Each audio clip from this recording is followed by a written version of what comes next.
Alright, you guys, what's up? Hope everyone's doing well. So yeah, let's take a look real fast at what could potentially occur, what's happened, and let's just kind of see what's going on. So we can see how this has continued to drop. We do have this fair value gap here. I feel like we could potentially get down there. Notice how the wick here, when price rallied up into it, it used that midpoint of the wick as basically a premium array. That signifies heaviness when you see this type of thing. Or like if this had a large wick and then the next candle prints and doesn't reach the midpoint and just, can't sustain itself going higher. In this case, if we're going lower, that signifies weakness. And it's similar when we have like a wick, like a down wick, and price is going higher. If it fails to get down below the midpoint, or to the midpoint rather, that's signifying some strength in a particular market. Right, so wicks act as premium or discount arrays. But yeah, so we could just see, let's start on the weekly chart. Maybe go to the 2 week. See, there's a fair value gap in here. Some fair value gaps down there. So Nasdaq also, if you notice, it's in a consolidation still, so we haven't even really broke out of it. We do run the risk of it staying inside that fair value gap. Of course, that's not what we want to see. We have been bearish all week, at least so far. And given the fact that it's Thursday, price could very easily turn around and try to start seeking some buy-side liquidity. But I'm wanting to favor us potentially selling off because we've had some pretty nice extensions to the downside. Basically breaking swing lows. 2 swing lows have been taken. Order block didn't hold. So it's going to be interesting to see what happens when we get down below this low.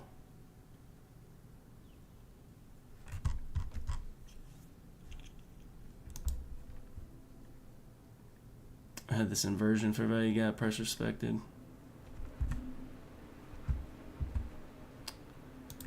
So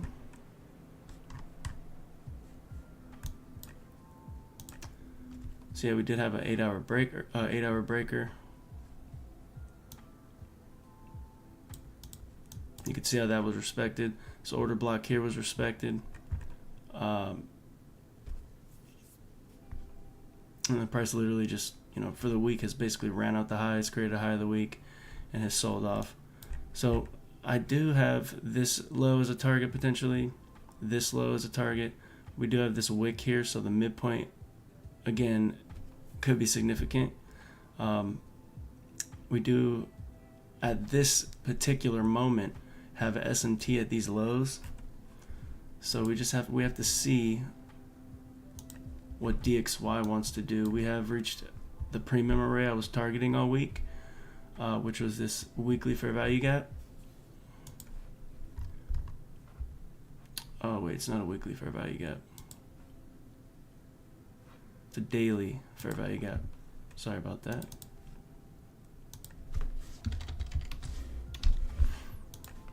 But yeah, so we definitely want to observe what occurs moving forward.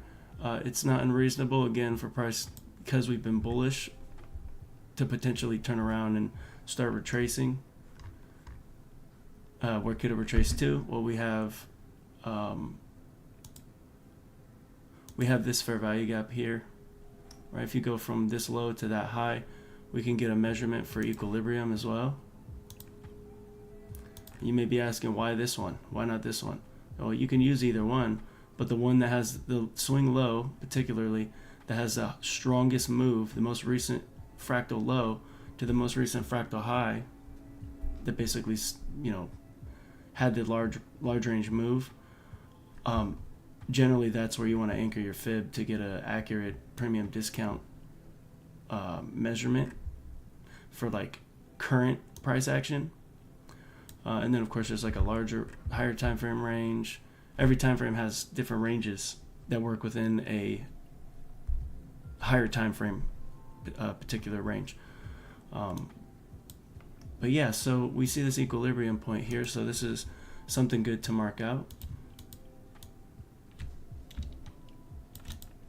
Just observe, because we want to know where premium and discount is.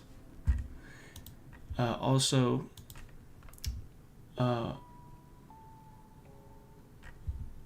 we have this previous week's high here that was taken as well, but now we have this high that was taken too.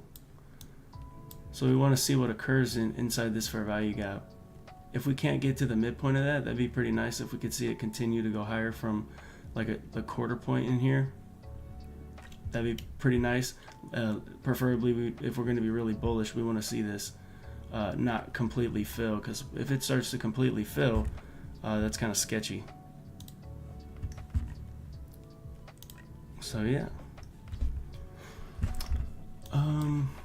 And if we go back to the yields and the bonds, we could see how things have dropped, right? Things have dropped aggressively. I believe we have some news. So we have the 30-year bond auction. You can see how yesterday, when the 10-year bond auction occurred, you can see how that pushed price lower quickly. So I'm assuming that if it's going to be similar, like the triads for the bonds, if those are going to be similar and continue, then we should see the 30-year, which is this one, do a similar type of thing as this. But again, it's Thursday and Friday, generally in the weekly range. If we've been one-sided like we have been, it's not unreasonable for price to hit a discount array in this case, and then potentially look to give us some form of a retracement back into the current weekly range, given power 3 dynamics. Right, so you can see how we use this midpoint of this wick, or the fair value gap here, and it's basically fell, left the volume imbalance. But again, it wouldn't be irrational to see price maybe run up to give us some type of a retracement. So yeah, we have S&T here. We want to observe what that's going to do, if that's going to push price higher, or if we're going to continue the lower sentiment that I've had, and then attack maybe this weekly low here. We've already blown out a ton of trendline liquidity, right? ICT's trendline phantom, like that little concept, that's basically presented here, and you can see how trend lines, traditional trend lines, generally get, they could generally act as liquidity, right? Because everyone that trades retail logic, pretty much will look at that and think, oh, it's going to continue to go up. And then once it comes back down to a level where that trend line could be residing, a lot of times this will occur, because it's a huge pool of liquidity. I think about it. If you were the banks or whoever's controlling the situation, and you knew that there's a large pool of liquidity and people thinking it's going to go one direction or another, and you had the opportunity to go against them, I mean, look at how quickly that low resistance liquidity run was, right? So had no time at all, or no resistance to going lower at all. Broke through. Right, so again, it's not unreasonable for price to want to try to retrace here, because we've been really bearish all week. We have stopped out buy side. We have actually a good observation here. There's an S&T here, right? So you can see how this was a higher high, this was a higher high, but this was a lower high, and you can see how the responsiveness was, and price basically tanked lower. So we're going to see, again, we have this wick here. We also have this down wick that we can measure out the midpoint on for the Dow. We also have that same idea here. So you can observe that midpoint. We have an inversion for value gap. And again, we have pretty much relative equal lows down here. But one red flag or caution sign is the SMT. So how do we go about trying to trust an SMT? Well, if you have, like, for example, two SMTs, like one at the highs, one at the lows, you want to use the DXY to try and confirm which one of those SMTs is going to actually be utilized, of course in confluence with the overall price structures that we see and intermarket relationships in terms of risk on, risk off situations. Right, and I can make a video about risk on or risk off if you guys would like. Just, let me know in the comments of any of my videos.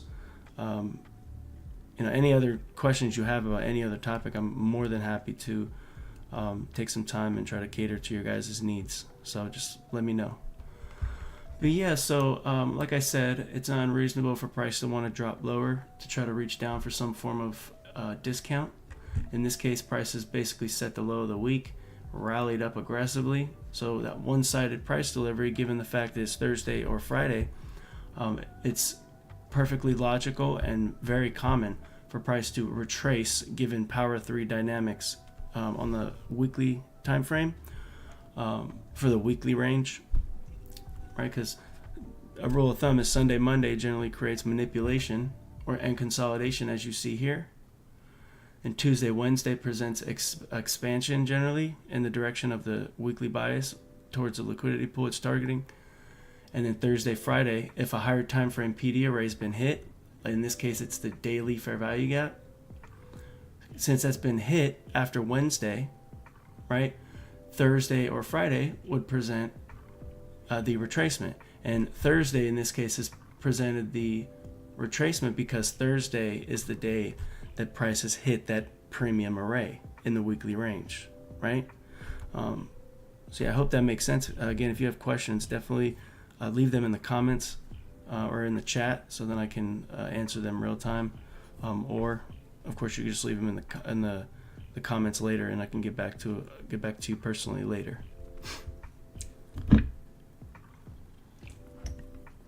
But yeah, with that being said,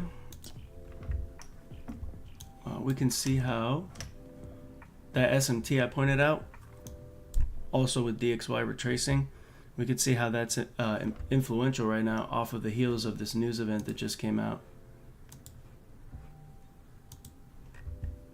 So yeah, we're having like some form of a retracement, which is totally, like I said, it's not illogical. So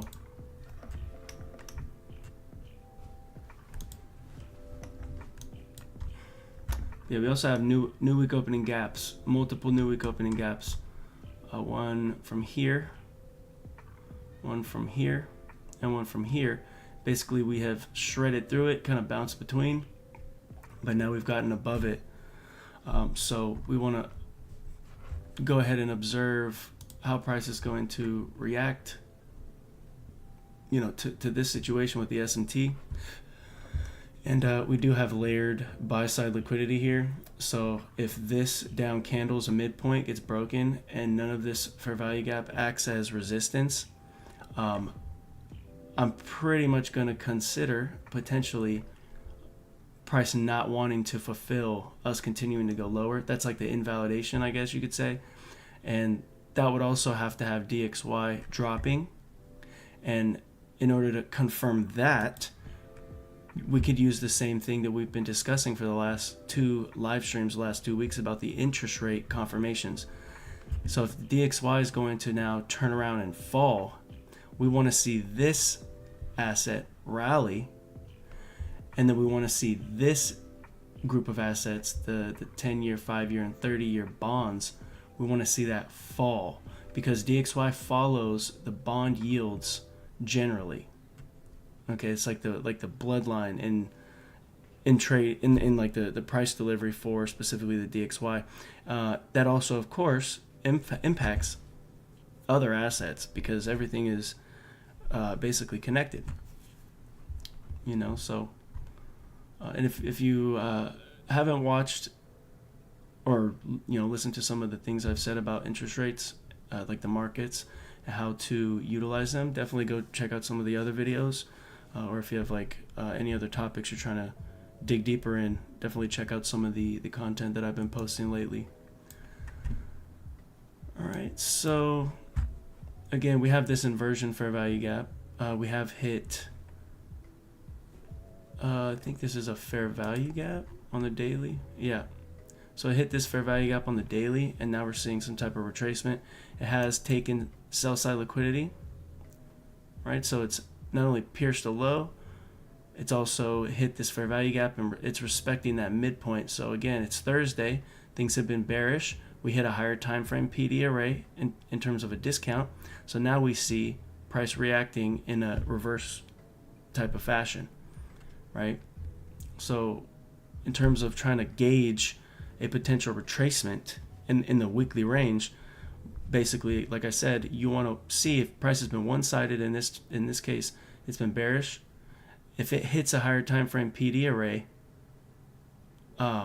by Thursday, you can anticipate price is going to potentially retrace. It may not retrace and turn all the way around, right? Because you need more context to be able to really justify that. But in terms of like a short-term retracement that could be tradable, opposed to the direction overall, that's a very effective way to view things. And then of course, if Thursday, like if the week doesn't reach a higher time frame PD array by Thursday, and you see that it's on its way to a specific level, it may come after it on Friday, and then once it hits that, it can reverse on Friday. Hence the TGIF concept, or thank God it's Friday, basically a reversal concept ICT teaches. But again, sometimes that happens on Thursdays. But you have to keep in mind, did it hit a higher time frame PD array, and what is the current narrative? Right now, the narrative is going bearish. Right? We have layered liquidity to the buy side. We also have layered liquidity to the sell side for the yields. So basically, we have also ran from, if you go from this high to that low, we can see that we're at a premium now. Right? This is equilibrium given this large range. So now we're at a premium. So if we start smashing through lows here, if we totally smash through this candle, we break down below this low, and we also don't respect this order block, that in my opinion could be significant in terms of price wanting to not continue to go higher. So we're kind of at this point just filling out what we see, what has happened, what is going to validate an idea in terms of bias, what's going to invalidate the idea in terms of bias, and just get a lay of the land essentially. We did have a news event again that happened at 5:30 or 8:30 Eastern, and so that's like before the open of the week. I mean of the daily or the New York session, right? It's ahead of the opening. So, you want to keep that in mind as well, because a lot of times before that time, there's going to be manipulation. Given the fact that there's a news event that already occurred, you may see an opportunity, right? But again, it's the end of the CPI week. If you were disciplined all week, you should pat yourself on the back. If you haven't taken a loss, if you were able to tell yourself that you're not going to take a trade and you didn't take a trade, that's still a position, and that's a profitable position. Profitable, maybe not profitable financially, but it's profitable for you in the bank that you deposit in when it comes to discipline and following your rules. And that specific account is much more important than people realize. Right, so yeah, given the fact that we pretty much see what we could potentially be anticipating for the DXY, which is like a potential retracement to go higher, or just maybe even a deeper retracement because we've hit this daily fair value gap. We have our equilibrium here, right? So below that is where the discount arrays are at. But we also have some arrays like this fair value gap. We have this, again, lower fair value gap below equilibrium. So these are just some things to keep in mind. Again, it's not unreasonable for price to want to retrace here, which would then send this potentially higher, maybe maybe short term, or because we've seen the S&T on that higher time frame, if DXY just completely falls out of bed, and then we see the interest rate markets, in this case the bonds, go higher, and then the yields go lower, breaking the levels I just mentioned, getting below potentially this monthly fair value gap as well, that could trigger us to start trusting potential bearish DXY, and then get back in line with potentially bullish indices. So these are contingency plans and things that we want to look out for in case our bearish sentiment doesn't hold up, and then the S&T, like I've been mentioning, could be giving us an x-ray view in terms of what's potentially going to occur, whether that's going to hold bearish or start turning around to go and seek these intentionally layered buy-side liquidity pools that haven't been taken. Right, so again, if it busts higher, right, let's go to the daily so we can figure out some PD arrays here. Go to the 4 hour. So again, if this candle here, if this does not be respected at all, if it just starts sliding through it and just slices through, then of course we could potentially having the cards attacking the highs up here, and on its way to that high, if it was to end up turning around and we ended up making that assumption and can trust it, targets above us is like this full fair value gap fill, the wick, the quarter point of the wick, the midpoint, and the other quarter, the 75%, and then the high. So on its way to these highs, there's multiple targets that you can be targeting, right? It's not just, that's the draw on liquidity, so we can only trade if it gets close to that. We can trade all through it if that narrative that we discover is actually adequate, right?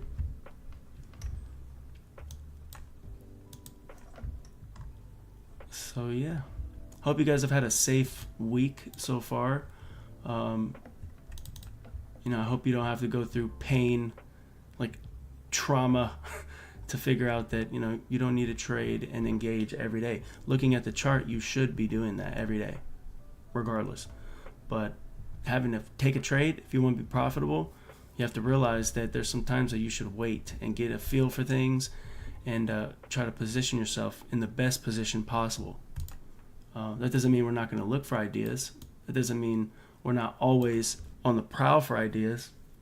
But things have to make sense. They have to make sense monetarily. They have to make sense risk-wise, situationally, fundamentally, technically, if I didn't say that already. So there's things that you have to be able to layer to be able to actually want to take a setup that's going to yield you some money, right? And this ain't financial advice, of course. It's all educational. But, you could be wildly profitable and patient and disciplined, right? You don't have to sacrifice one for the other. You don't have to be aggressive and overtrade to make sure that you have opportunity. There's always opportunity.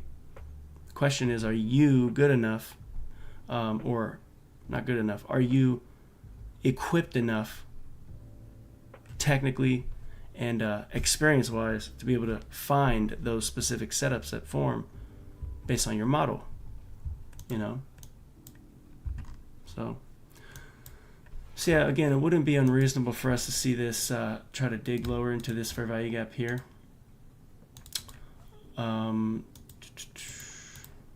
See.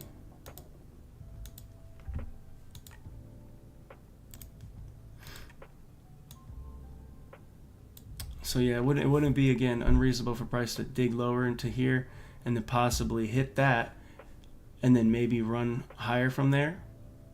Or, of course, that may totally get disrespected, right? Well, we have another range here. So we want to observe. If it respects this midpoint of this fair value gap and then rallies, that's a good sign for us to start trusting continued, sell side for the indices. But again, we're now retracing back into the range. So we want to watch this order block. This basically a breaker here. We want to see if this down candle is going to hold right? We don't want to see the midpoint of that disrespected. So yeah, let's start going to a little bit lower time frame, get a little bit more context. So yeah, price has turned around, at least for the time being. Let's see, was there a YouTube model that presented itself? So yeah, you can see how there was nothing to engage.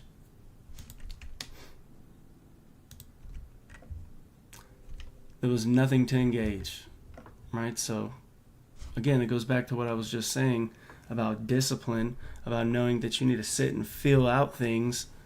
We could kind of see how all this liquidity was layered here. This buy side liquidity pool here, I mean, this clearly was set up for it to retrace. And again, the context that you could have employed to make this make sense to you, as we've been discussing, is Thursday, Friday presents the opposite end of the weekly range when price is one-sided throughout the week and hits a higher time frame PD array.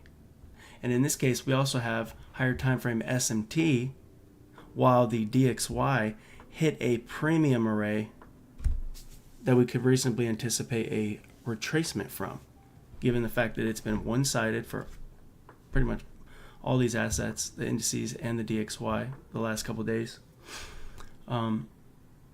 So yeah, just that fact that that simple context that we've discussed since the start of the stream makes this whole scenario of price running higher here, it makes it make sense. But again, do you see a model you could have entered?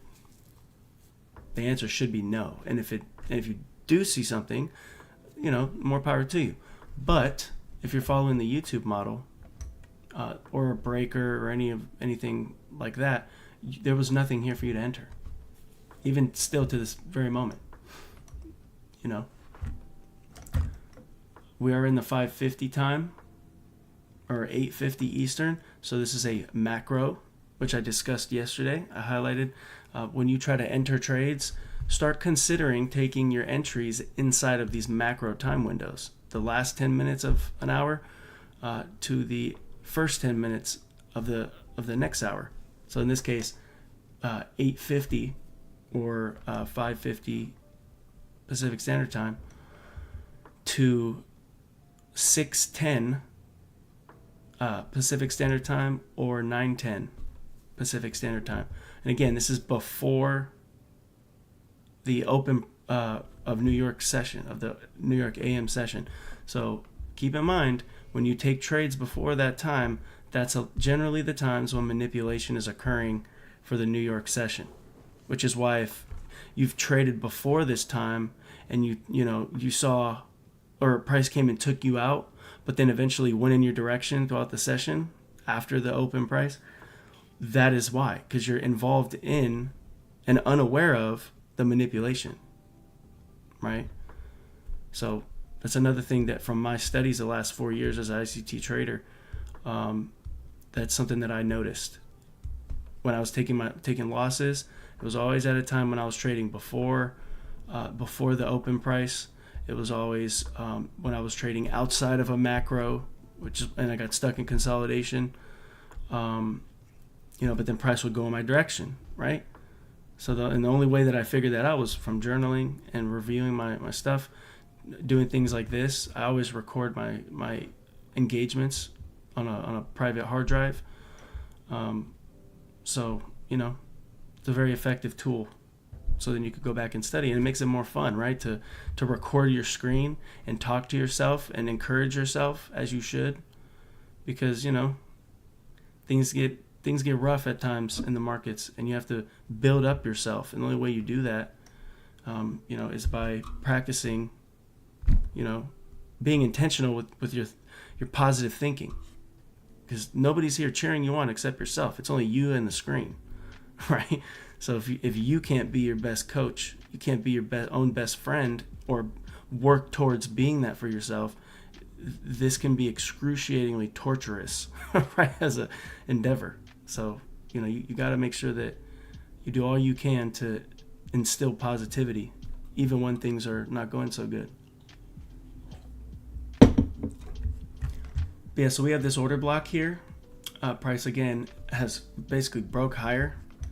We can also see that the yields of, we go to this weekly chart, we can see how price came down. We have hit this order block here.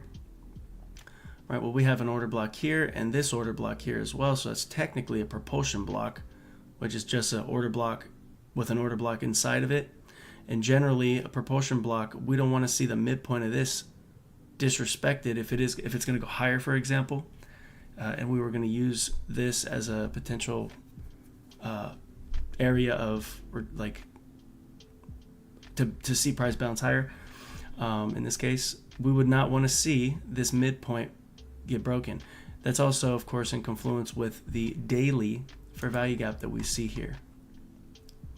Right, so not only is it a daily fair value gap, but you move up in the time frames on the weekly, and you also see a layered propulsion block, right, which is again an order block with an order block inside of the first order block's range, right? And the rule is you don't want to see the midpoint broken in the propulsion block. The quicker it reacts away from it, the better.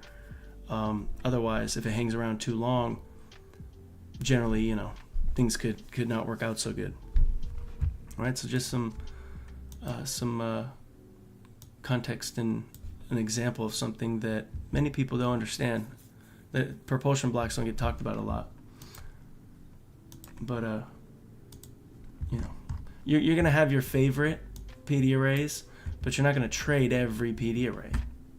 Like, you're gonna know eventually what each PD array looks like, so you can be aware. So when it does reach for something, it makes more sense.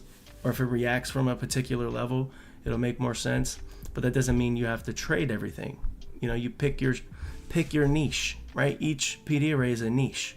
Each style of trading is a niche.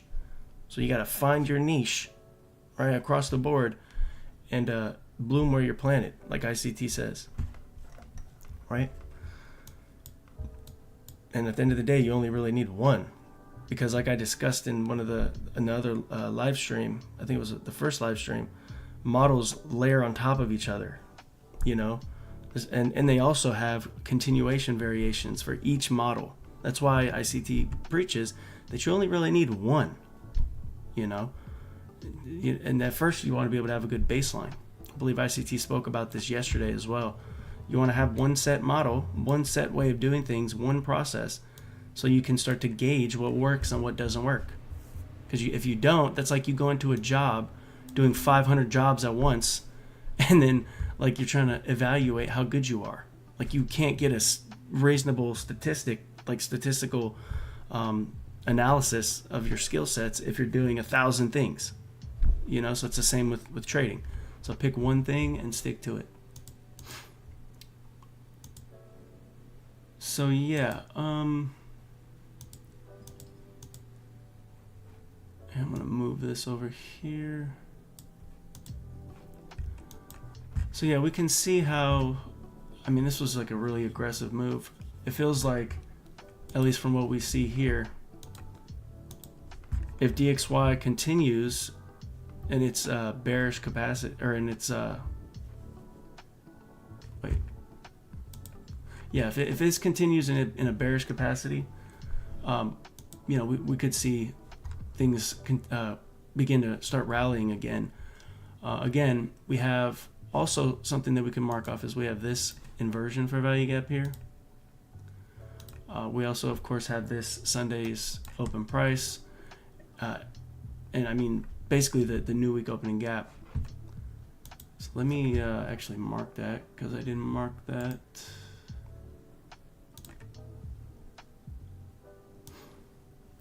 For those that have tried to study the new week opening gaps, remember, new week opening gaps are valid up to, like 3-4 months. So going back 3-4 months, you want to have the new week opening gaps. And again, because they act as dynamic support and resistance. And again, you want to have this weekend Saturday, Sunday indicator, so it'll help you see, like you see on my chart here, it'll help you see the different weeks without having to think about it, because all the indicators that you see me have, there's 9 here, but they all have a specific purpose to consolidate my thinking so I can focus on what truly matters, which is of course the narrative, what price is trying to do, and if my model is playing out or if things are valid or not. So definitely consider getting some, at least these 3, the weekend one, the fractals one, so you can practice identifying actual market structure in terms of the fractal structures, which ICT points out is very important. And of course, the ICT everything one is a new one I've gotten recently, which is pretty awesome. It has the days, so you'll be able to have the Sundays, like the weekends, whatever, to separate the weeks, and then you also have the week outlined in the days, right? They'll be labeled, so you don't have to think what day is Tuesday, what day is Wednesday, right? Like where is it on the chart? You'll physically see it when you go to, like, say the 15 minute, right? It outlines it, and then it also outlines the daily open price. It puts a line there, right? I have the sessions indicator down here, basically showing me London. It's also showing me the AM and PM session as well as the lunch hour, right? So it's very, very helpful to have these things. And people have a weird stigma about indicators, but the way that I employ it and the way that many charter students employ their indicators, they're just consolidating your thinking. It's not making you make a decision, right? So in terms of us talking about indicators, it's just to help you, especially if you're new. You want to be able to practice identifying specific things, and this helps you kind of do that more effectively. But yeah, so again, DXY, if it continues in a bearish capacity, I mean, we could literally see price, like I said earlier, potentially reach all the way up to fill in the rest of the fair value gap. But if we see DXY turn again and go higher, right, and use this as a support area, I mean, especially if we can't even get down into this area, right, and it just uses the daily fair value gap low to rally up, that'll also be pretty significant for us to maybe see this go lower. But again, we have that SMT on the higher time frame. What do you notice too when I flip between these?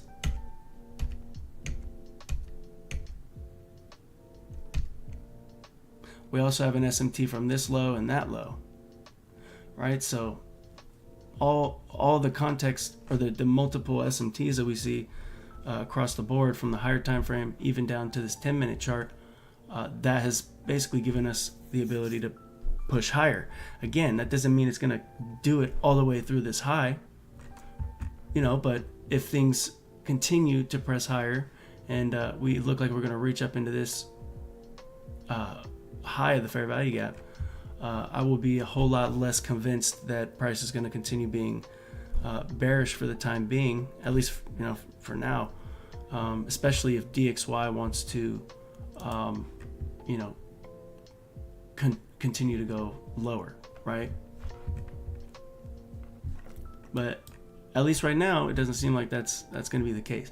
It seems like it's going to stay in line with what we've assumed and predicted pretty much the last 2 weeks, with precision, I might add. So yeah, let's. So yeah, we still have this potential area above this midpoint that could potentially also be targeted, right? So these are all things that we have to keep in context. And again, we're ahead of the open price, right? We're not in a rush, okay? We're not here to wing it and try to take trades just because. It's never the case, right? We got to be professional. I do this full time, so when you're full time, you are a lot more careful, a lot more disciplined, because things depend on your ability to make good decisions. You're not in here just trying to play like it's a sport or like it's a video game, right? You can gamify this stuff, but you have to be very cautious with that, because you don't have unlimited lives. You have the amount of money in your account and a specific amount of margin you can use, which is your health, right? So if you deplete your health because of reckless behavior, you're gonna just be in a world of trouble. So to avoid that, you got to be disciplined, you know. So yeah, I'd like to see us get down into here and then see a reaction higher if we are going to go higher. That's what I would prefer. But yeah. And again, if you guys have questions, let me know in the comments. I'd be happy to answer your questions.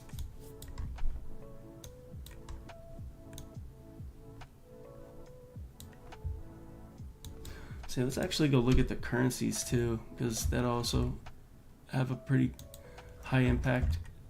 It's also useful, even though I don't trade them anymore, they're very useful to help you gauge risk on and risk off. Me seeing this super obvious equal lows here, this has me kind of convinced that this is going to probably continue falling lower. Not only do we have that as an obvious, extremely obvious target, we also see this breaker here that's also extremely in our face.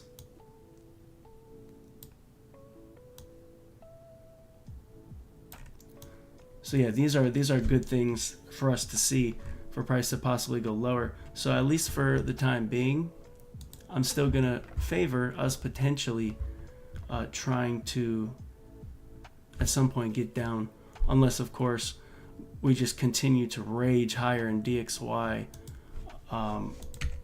doesn't want to cooperate with that sentiment and starts to go lower. See, I'm favoring the overall bias that we've had, which is potentially setting up for further shorts, but that can change if we don't start to see any type of rejection from up here. And then we adjust accordingly. So as of right now, our regular trading hours gap area would be here, at least for the time being. Let me change this color.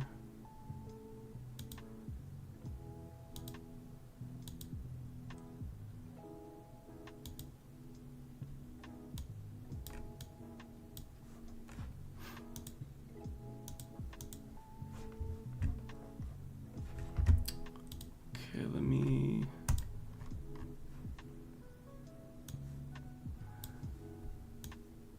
so for the time being, the regular trading hours gap is here.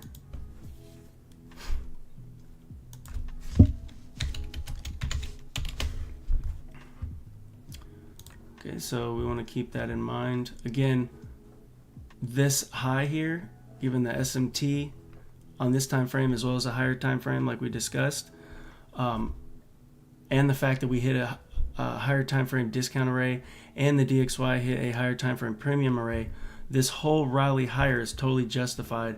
But again, like we said, if you go to the 1 minute, was there anything you could have entered using your model? If there wasn't, I mean, you could have reasonably took this order block I pointed out earlier. But again, if there's nothing in a price move that like aligns with your model, you didn't miss anything, and you shouldn't tell yourself that you did or act like you missed it or you wish you could have got in, because that's just negative thinking. Like we talked about earlier, you gotta really train yourself to think the right way.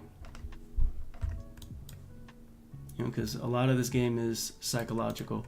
Oh, another thing about the ICT everything indicator I shared, which I'll show those again. The midnight open price is also shown, like the daily open price. So that's significant. We can see how price dropped below that, and then price has now rallied up, potentially giving us a bullish power 3 scenario. All right, so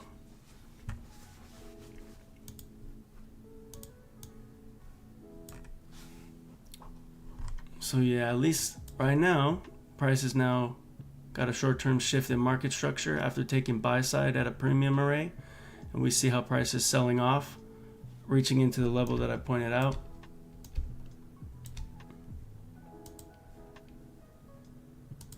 Again, I would like to see, ideally, I'd like to see us run away from here and go higher. But again, it's Thursday. We have hit a premium array. So even if price is going to continue to be overall bearish for the indices and bullish for the DXY, that could be near term, like kind of changed for the time being, just because it's already been one-sided. It's in a bullish trend, there is bearish days.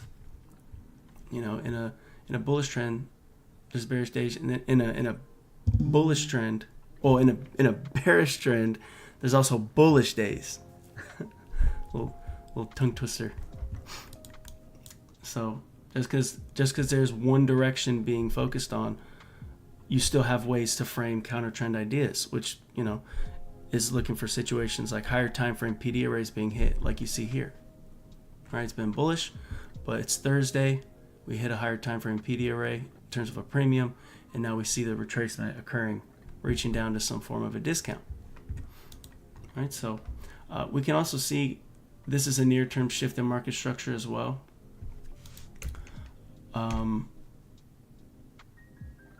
Now we see the Dow has these highs here. I mean, it's got multiple layers. So if DXY falls out of bed and gets down below equilibrium, right, or just acts like it has no respect for any of this stuff, we could see price get up there. Again, NASDAQ, like I discussed earlier, we're in a consolidation on the higher time frame, right? It's a giant consolidation. So unless you know how to trade in a consolidation, things can be a lot more difficult for you to catch sustained moves. We've been able to participate in both of these drops here, and then some of it was participated in last week too.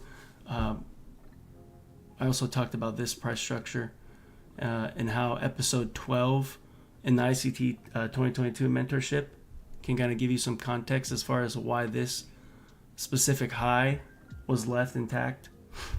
So definitely take this structure and go look at the episode 12, and you can identify this was an intermediate term high, had a short term high to the left, short term high to the right. Then it was respected.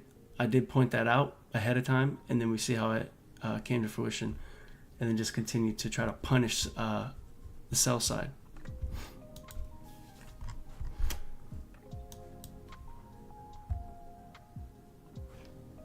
So yeah, now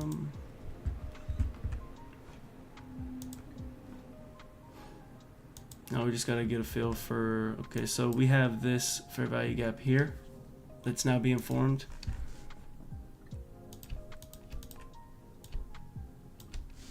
And just remove this. From this high to that low, we also want to measure out our equilibrium for that current range.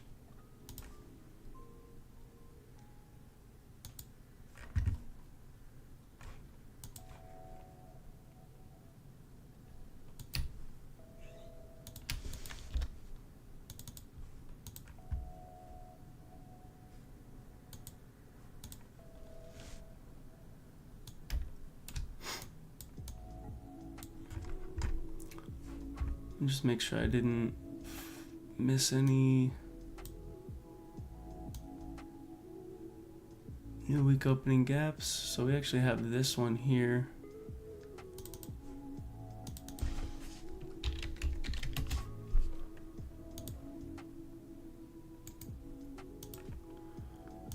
So we are kind of pulling back into the new week opening gap. We're reaching up for it. We have one from March too, kind of in the same vicinity. So we see this new week opening gap here from February. We also came from this one, right? So we're basically coming from new week opening gap to new week opening gap, kind of keeping inside the context of the higher time frame consolidation. So again, that just means you know, situational awareness wise, you need to be cautious, right? You can't listen to people trying to push you or push themselves to just be reckless in times like this. Not only is price showing us that we're in a consolidation on the higher time frame, which is a little harder to trade for those that don't have a model that can adapt to that. But it's, there's also geopolitical chaos. There's also just a bunch of different things going on that you have to be aware of, and as a trader in the financial markets, I know it's very appealing to try to just stay narrow-minded into like a small amount of things, like one asset, and not look at anything else. But you got to remember the impact geopolitical things have on the markets, the impact from things that are in the economy, specifically for the U.S. or any other economy that you're trying to trade an asset that's related to. You want to be up to date with what's happening. You want to be up to date with how things are transpiring in whatever economy you're basically participating in. Because it could go against something that you're trying to put money behind. Or it can actually benefit you if you know how to really observe these specific things, these specific like events that occur. So it's all relative. So yeah, we're basically now above equilibrium, right? So I want to see what happens when price can retrace lower into this fair value gap, and if we see DXY continue to just completely tank, right? If it just slides through, shows no respect for this, then I could feel pretty confident that some type of retracement here, getting down into this fair value gap. If I go to this time frame, we could see that could easily sweep out some liquidity to then maybe go higher, right? But again, we're in consolidation. You cannot hold too heavy on one particular direction. I do favor us continuing to possibly sell, given what the interest rate markets have been doing, given these other factors intermarket relationship wise. But given this consolidation and the state of things right now, we got to be flexible. None of us will be perfect, and it's not something you want to aim for, right? But a lot of the elements that we've been discussing the last couple sessions help you put odds in your favor and also build that trust factor, which is one of the hardest things to gain in this industry, is that trust factor, being able to trust yourself and your opinions and not have to always depend on outside forces. So yeah, again, if you guys have any questions or concerns or anything you'd like to discuss, definitely leave it in the chat. And if you haven't already, definitely subscribe to the channel if you get value from the content. I really appreciate it. But yeah. So again, we have this regular trading hours gap that's being formed here. But the only way that we can place this regular trading hours gap is from this the open price when New York session opens, right? We can assume what it's doing. That would also kind of be in line if DXY is going to turn around in some capacity. This regular trading hours gap being traded back down into could also be a part of our narrative moving forward as we go into the open. Because again, the regular trading hours gaps, they act as magnets. A lot of times they act as magnets. If they're really large, generally it'll retrace down to like the midpoint. Sometimes if it goes all the way through, then it's not really as bullish as we would assume, right? So that's another way to help gauge how strong or how weak something is. Like if we're bullish, if it can get to the midpoint and respect that, or if it doesn't try to get there at all, that's signifying strength, especially with bullish SMT that has formed. And then of course we have a bearish DXY that's also an impactful factor. But if we're bearish, right, if price was falling and the gap was above us, we could reasonably anticipate price wanting to manipulate back to the gap, the regular trading hours gap or opening range gap, whatever you want to call it. It can either aim for the midpoint, right, which is static. A lot of times it does do that, and like on a regular basis, or it won't be able to get to it at all and hit like the quarter point of it and then just completely fall out of bed, right? So then that signifies weakness and of course on the heels of bullish DXY, and then potentially having the interest rate markets also aligning with that perspective just builds trust. Like, you know, these little elements build trust, and you know, it's a way that you can go ahead and start cultivating that.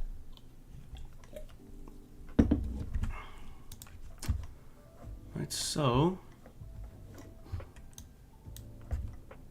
again, we want to observe this fair value gap, this fair value gap, and this fair value gap. If price retraces into that and only, you know, maybe just the NASDAQ hits it and then things start to fall out of bed, that's an SMT, a form of SMT, just like how this was an SMT here, right? With these highs and these highs here and these highs, how that led to us dropping lower.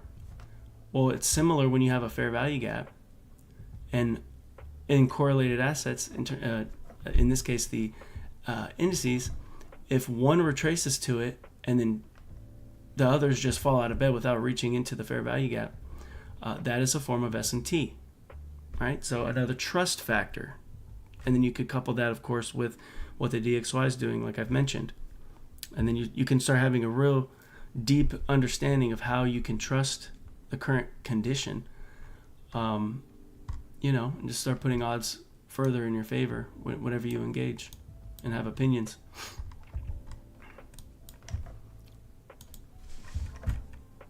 So yeah, you don't want to lose focus or lose track of the fact that there was an SMT here.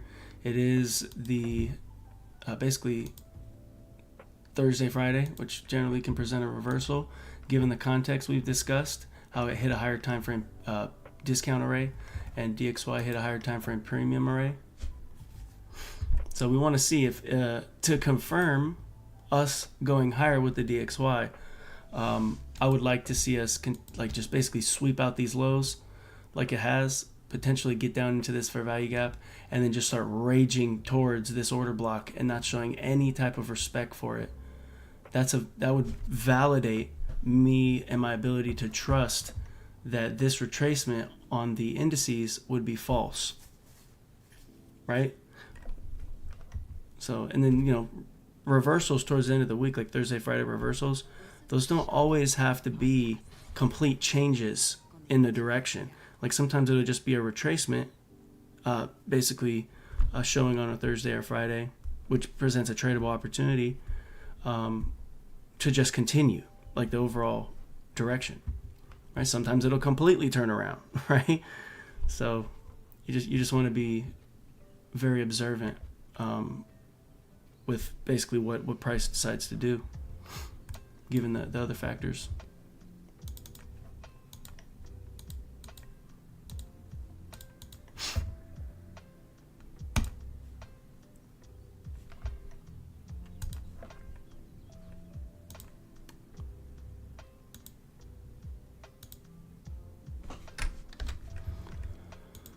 All right, yeah, this is the life of a trader, right? Sitting and waiting.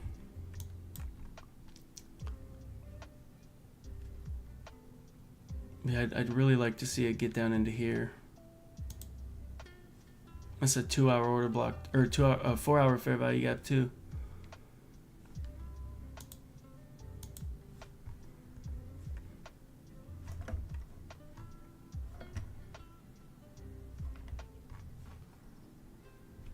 Again, if DXY shows respect for this order block, like it's hit this midpoint right now, if we just are sliding, falling out of bed, this right here could potentially be a shift in market structure to position for price to get up above these highs.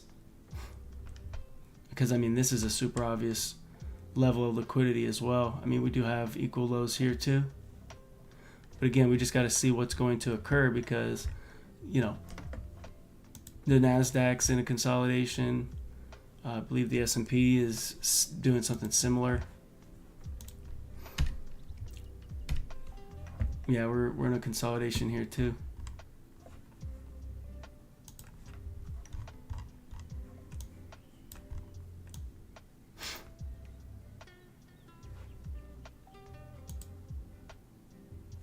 So yeah, we want to see what happens once we get down into this area that I pointed out. See if we can. Are we gonna hit it and run away quickly? We're also going into the open price in 4 minutes. So we're not gonna get ahead of that. We're gonna wait.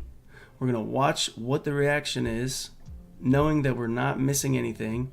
We didn't miss anything. Yes, there was opportunities, but there's always opportunities that we won't be a part of in everything that we do, right? So, and again, there's continuation variations to every model that can be employed using ICT concepts, you know. And experience showed me that, and it helped me have peace of mind.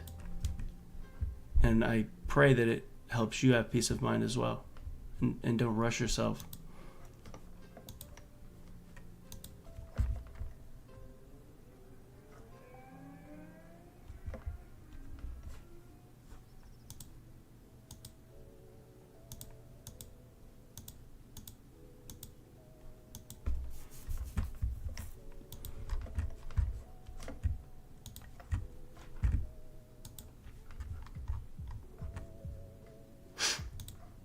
Okay, so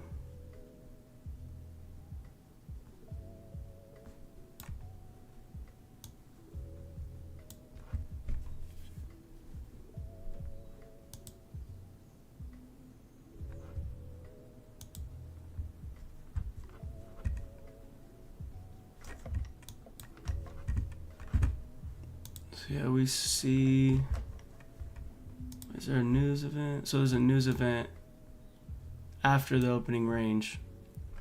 So we've already had a bunch of news come out. It's basically sent DXY lower, and then the indices have been pushed higher, right? Off the heels of what we've discussed in terms of the Thursday reversal, given the higher time frame PD arrays on DXY, which sent it lower, and then the indices SMT, which pushed it higher.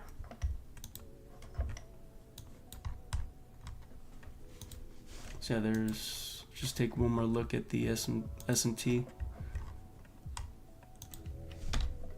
Just try to clean this up a little bit.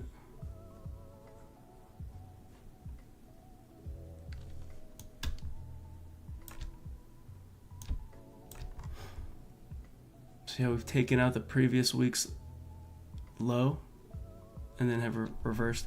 But again, there's SMT here at these lows. Not only that, you can see this wick and this wick. You can see how the wick here and the wick here made a higher low, as well as a higher low between these two swings. And then similar thing here, had a lower low here, and then a lower low here as well, more near term. And then now prices basically turned around.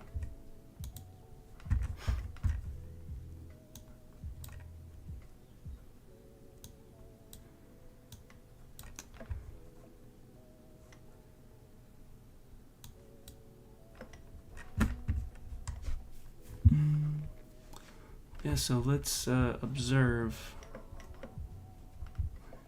At least currently, this looks like a bullish power 3, right?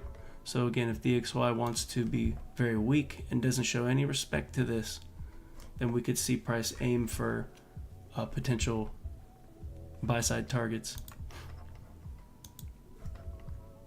And see, if we overtraded, if we forced things, if we took a ton of losses before the open, and you know, like we wouldn't be able to give ourselves the chance to peacefully look for other opportunities and adjust if needed.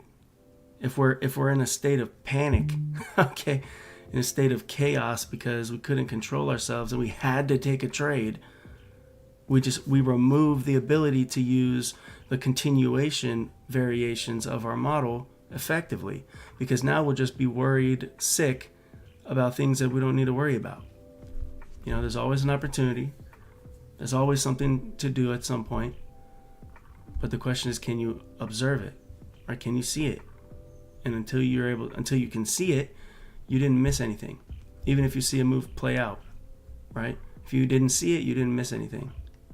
It just happened, and maybe you'll be able to see the opportunity next time. It's like missing a bus. For sure, Maddie. Appreciate you hopping on, brother. I'll see you next time.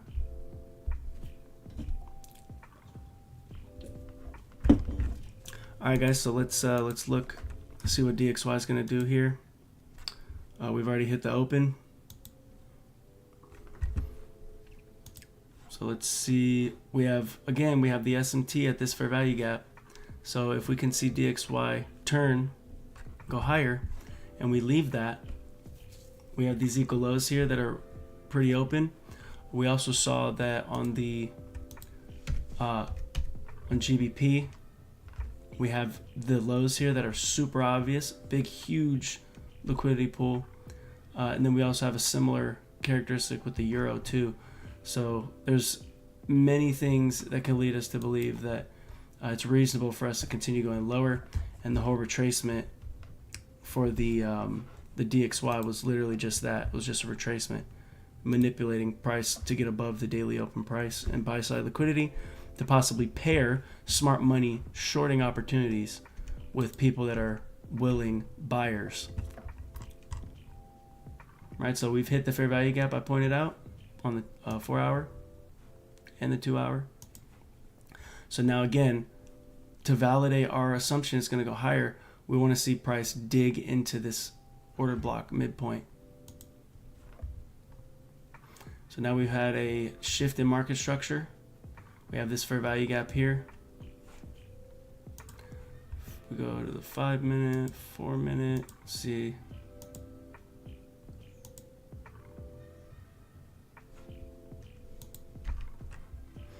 So this right here, this is a shift in market structure. There's no fair value gap to consider yet. I think there's an inversion fair value gap. Let's see, there is one. There's one here. So we have these order blocks here too. So we want to observe. Are they going to smash through them? Because that's going to be situation where, you know, we're starting to see things turn around. And now DXY, you could see, is also rallying. It got down below the open price from last night, and now it's rallying. So again, what are the levels that we want to watch to either validate or invalidate what price is potentially going to do here? We have the order block. All right, let's go look at these lows here. Go to the EU. It's a higher high. Okay, so there's no SMT there. There is SMT here at these lows. All right, so I would have really liked to see an SMT at these highs to confirm us potentially going lower. But again, it's the open, right? The New York Open. So we don't want to impose things too quickly. So we have the regular trading hours gap has now been confirmed. It's right there.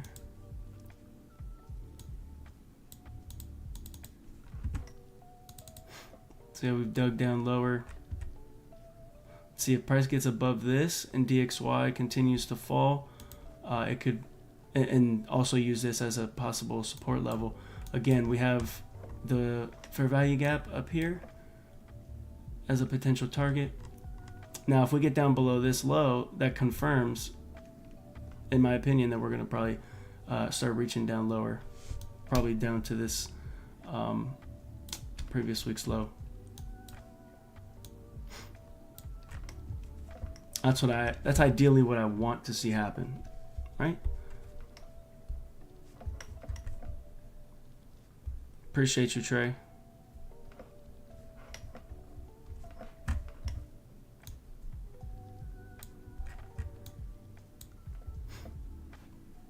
So let's see, what's DXY doing? So DXY is coming off this fair value gap as we want to see. All right, it's doing exactly what we want. We have this order block up here. We have this order block here too. if you were taking the YouTube model or you're trying to find the YouTube model, there's been nothing presented for you. So have you missed anything? No. Should you be panicking? No. Hey, it's BB Rexa. This year, experience Coachella on YouTube like never before. Watch up to 4 stages live at the same time, featuring can't-miss performances from Lana Del Rey, Tyler the Creator, Doja Cat, No Doubt, and of course, me. So you can see here at these highs, there's SMT and DXY is going higher. There's SMT there, you see that? So again, I'm trusting the possibility for sells to occur. Here's an order block here that could be used. So now we're getting an impulse leg lower. And I mean, you could even frame a setup using that shift in market structure if DXY continues from this order block here, put your stop above the high, and you could potentially reach down for a discount. Something like this. Not financial advice. I'm not telling you to take a trade or not to take a trade. This is just my observations, right? And now if this was to be disrespected, right? This order block here, this inversion for value gap, and this swing high, if that's to be disrespected, then the idea here would be basically invalid. Again, we are still early on in the open price or the open range, so that could lead to us still potentially being involved in the manipulation. But again, ideally, if I'm trusting my higher time frame continued bearishness to aim for the previous week's low, then I would like to see us, you know, even if we don't get all the way down there, could potentially give us an opportunity here to short down into this area. All right, very low risk, you know, put 5 points, maybe just above this inversion fair value gap on the 4 minute. Wait, was that on the 5 minute? Yeah, on the 5 minute. We also want to see this kind of break through this order block here. We don't want to see it respect that. DXY is going to get above this order block here. If we can retrace into that and rally, that'd be wonderful.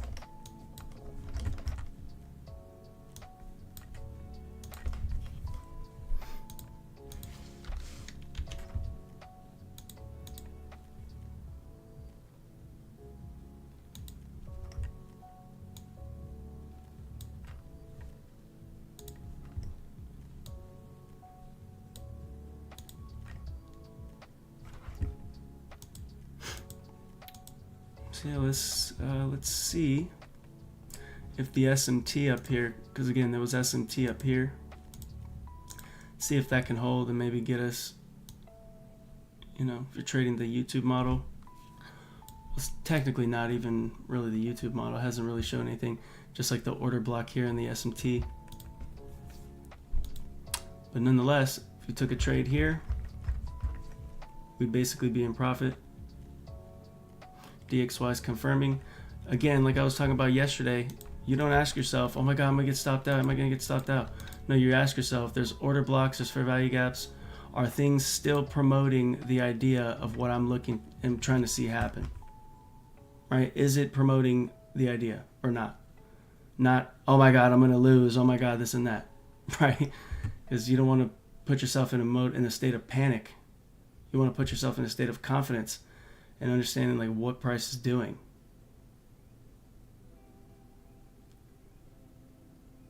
So yeah, there's your 5 points. There's your 5 points.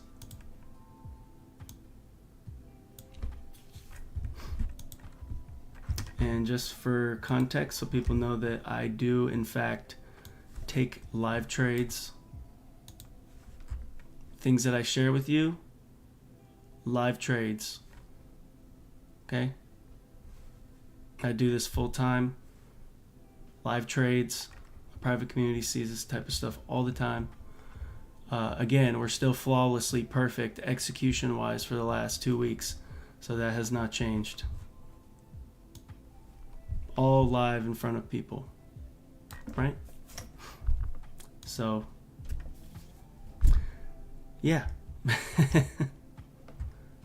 So that's what we like to see. And again, I mean, 10 points. If you're not cool with taking 10 points and you think you have to get the entire range, or like 1,000 pips, points, whatever the hell you want to call it, like if that's what you demand from yourself, that's going to be the reason for your downfall and the reason why you cannot have a sustained successful career, because you don't just take what the market gives you. Right? At this point, I don't care if it breaks through and goes all the way up now, because we've already secured profit. And if it does do that, if I wanted to get in, we still have the potential logic, because our mindset is properly aligned, that if it does start breaking PD arrays to the buy side, we can now adjust and maybe try to take an entry that way, or do what is, probably the best idea, and just, if you made money, you're done. Who's going to argue with you making 10 points a couple times a week? That's more than Joe Schmo over here who talks a bunch of shit that people made, right? That's more than majority of these people, because 90% of people lost money, right? At this very moment, 90% of people that took trades took a loss. You guys sitting here, if you would have participated with me, which is not financial advice, you could have had a profitable demo execution, right? Or whatever you choose to do with it.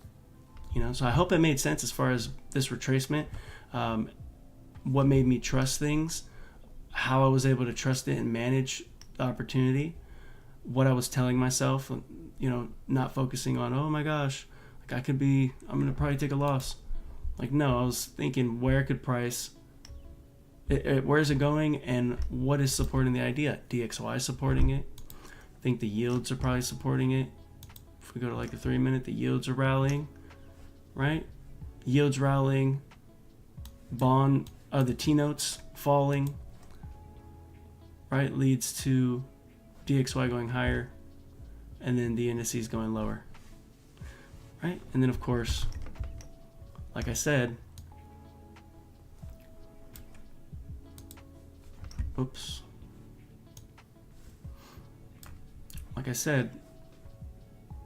live account, 10 points. So yeah,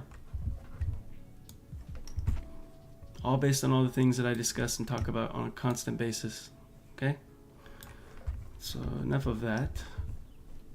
So again, remember, our whole analysis was price is going to likely reach down into the fair value gap and then probably rally up, and if it doesn't do that and it just slides through, then the indices would have turned around. If it would have just slid lower, the indices would not have been able to be trusted to go lower. But now we can see how there's order blocks forming, and each order block, given the context and our overall trust in a potential lower move, even if it's just to get down to a discount, our trust in that and the logic allows for us to have multiple opportunities. And again, if you don't use order blocks and you only use fair value gaps or some other model, then if you wouldn't have been able to trust this, that's okay. That's totally fine, right? But I hope that even if something that you've seen here isn't something you employ, I hope that the mindset's helpful, right? In terms of looking for things that are confirming your idea versus focusing on things that are not helpful, right? Oops. And then of course, as price is moving, there's things that you can watch, right? Like the order blocks that form. And again, you never want to not ask the question, are things still in alignment, right? Like are things still providing me things to trust? And that goes away if the DXY was to turn around and start falling out of bed lower, if all these order blocks start getting totally disrespected, right? If it just starts raging higher, right? Then that's when you start thinking okay, well, are things still in alignment, right? And if this order block here and this one gets broken, that's 1, 2, 3, potentially we have this inversion fair value gap. If it breaks above that, uses it as support, then that's starting to signify that we're going to go higher. If those things don't happen and things just continue to be respected here, retracements are normal. But if things start continuing to be respected like this, then you can trust the overall narrative, which stemmed from the S&T here, stemmed from DXY's assumption to go higher, right? From the initial analysis from this fair value gap, in alignment with our higher time frame bias. Still putting in the context that there was a reversal temporarily because the higher time frame premium array was hit on the daily, and then there was also S&T at the lows of the indices that then led us to a rally higher off the heels of a news event, right? And then once prices now got above the buy side liquidity up here, which is totally logical, it ran us up to a premium, and then once we got into a premium, our opportunities were presented, right? And again, this drop lower, you can either have the context that it's probably going to reach for some form of a discount. Oh, whoops, let me go to, you can have the idea that it's going to reach for a discount, specifically this fair value gap. Well, I mean, even this one. Or let me see, I was looking at the S&P and the NASDAQ together, kind of threw me off. Sorry. Or the regular trading hours gap could be reached into going lower, right? To justify the S&T at the highs and the context for price to drop lower in this specific fractal. So you have either one of those two targets for a downside move with bullish DXY. Price reaching down from this high where S&T formed after taking buy side liquidity to reach for a discount fair value gap below equilibrium, or the regular trading hours gap that's below us, right? And mind you, that doesn't have to lead you to getting 1,000 points. It could lead you to simply doing what we just did live here, as is a regular occurring theme with these live calls that I do either here or in my private community.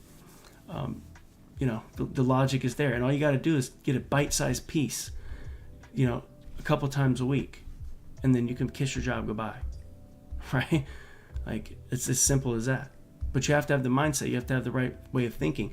You have to have the right things in your arsenal, being organized and all these different things. All this stuff has to be in alignment, so that takes time.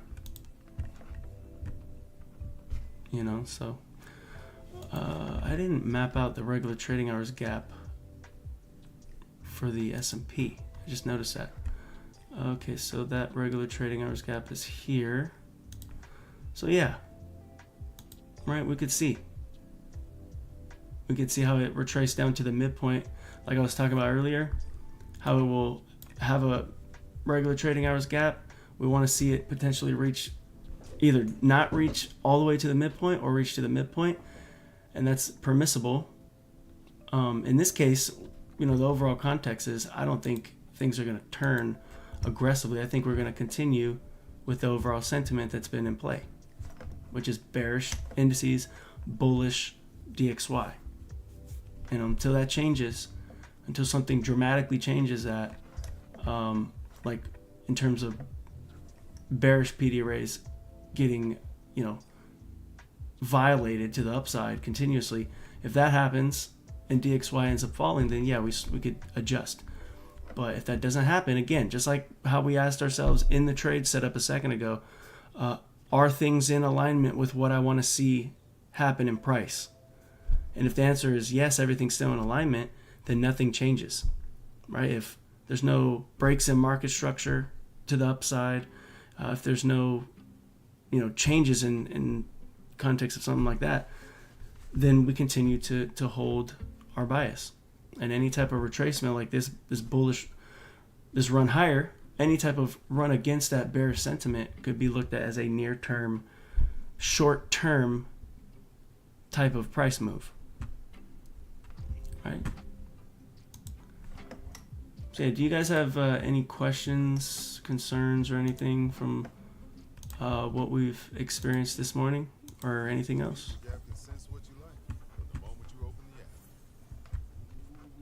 Just let me know in the comments.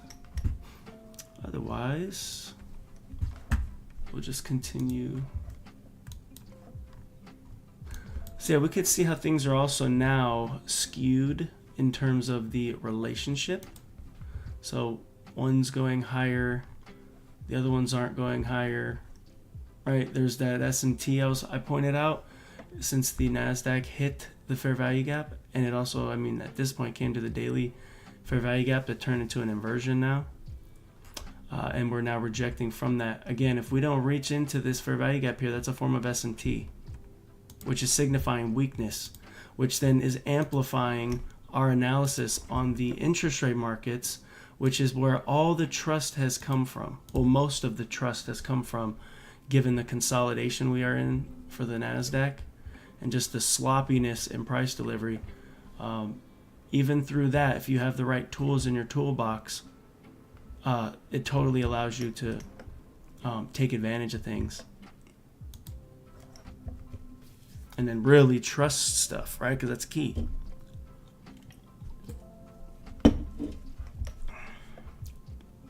Yeah, I hope this, like the little music in the background, I hope it's not too loud for you guys. If it is, I apologize. But just let me know if it is so I can know. If not, we're just going to keep going.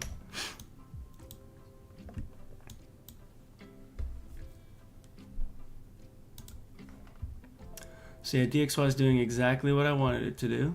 Exactly what we assumed it was going to do. So now we got to see how is it going to respond to this midpoint of this order block.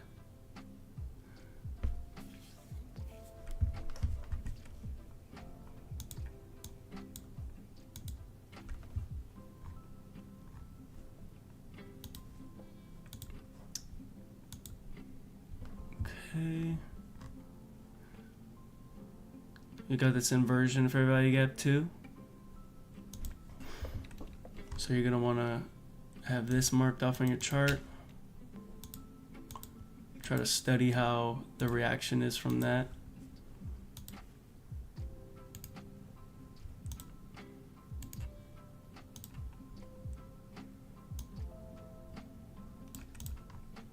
So again, you can see that the open, you can see that the midnight open price, the daily power 3 dynamic reference point, price literally dug lower, swept sell side on its way to continue bullishness.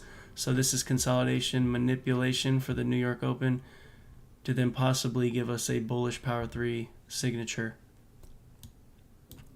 to just basically continue what we've been trying to see. It's also respecting the what is that, the daily fair value gap low, and reach right down into where we were looking for it to reach down into. And I said if it's very quick and doesn't spend a lot of time in here, we can most likely trust that indices are going to continue to be bearish, and then this will be continuing to be bullish. And that has come to fruition beautifully. And I hope all of the stuff we've discussed so far has made perfect sense. I hope the opportunity that I pointed out earlier that we took live made sense, and how you could trust it, the management mindset while you're in a trade. All these things are very, very important. How we were able to trust it in this overall price delivery, even in the chaotic mess that the markets are right now, and the state of the world. All right. Even through the storms that we all have to encounter, trading is an amazing thing that can help us, and we can take advantage of it. Because when there's chaos in the world, there's volatility in the market, right? And when you're able to navigate and piece together this beautiful puzzle we call the market, you're able to take advantage of situations that happen that send reverberations into the market. You know, unfortunately, you know, chaos will always be among us. But you know, in chaos, there's always people that have success stories, and maybe your success story is waiting. All right, so You miss every shot you don't take, right? But make sure you take shots that make sense. But yeah, we could see how price is doing pretty much exactly what we wanted. The NASDAQ, though, if you were going to take the NASDAQ, you would be pretty frustrated at this point. So it's the reason why I didn't want to take the NASDAQ. I just figured that, I mean, it was going to be either the NASDAQ or the S&P. I like the S&P because a lot of times it's more clean than the NASDAQ. That's not to say that the NASDAQ is not effective. That's not to say I don't use the NASDAQ. I showed a trade that I took the other day using NASDAQ. But in times of serious volatility and things are looking shaky, and the NASDAQ specifically is being held in a more of a consolidative state than the other two assets, I elect to use the S&P. And not aim for a lot. 5-10 points is not that difficult. Yeah, bro, it is nasty. It is a nasty consolidation. Specifically, it's even more nasty in the freaking DXY. Right? It's just chaos.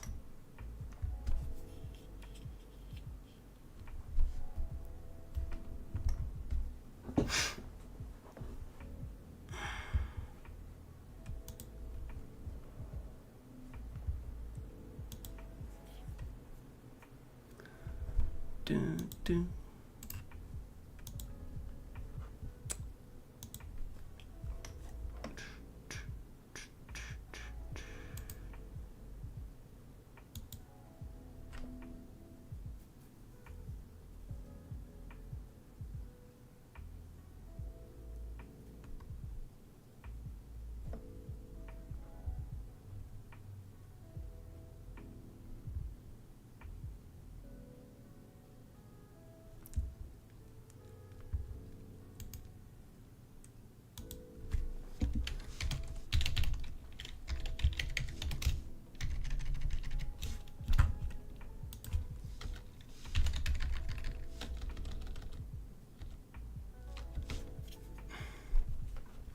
Oh dang, I just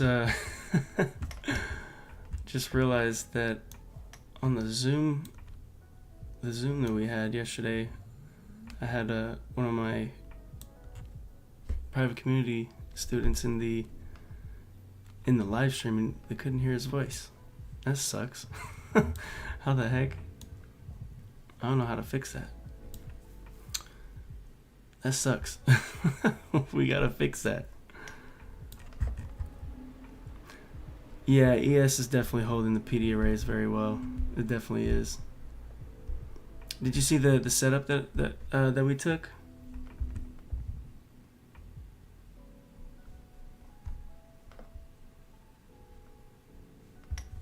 Yeah, I'm gonna have to look into that. I don't know what the hell. I don't know why it didn't work. Oh, okay, beautiful.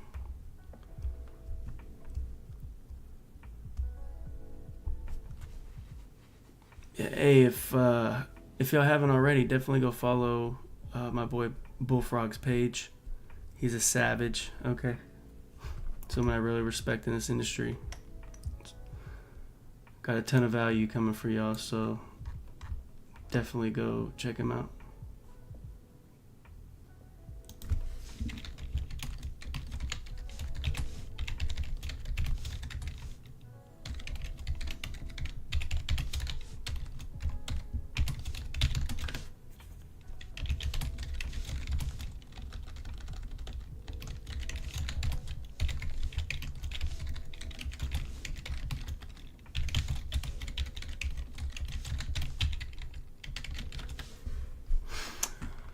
Alright, well, there is now even further evidence of price continuing to fall. I think we just came back, we came back to this order block here.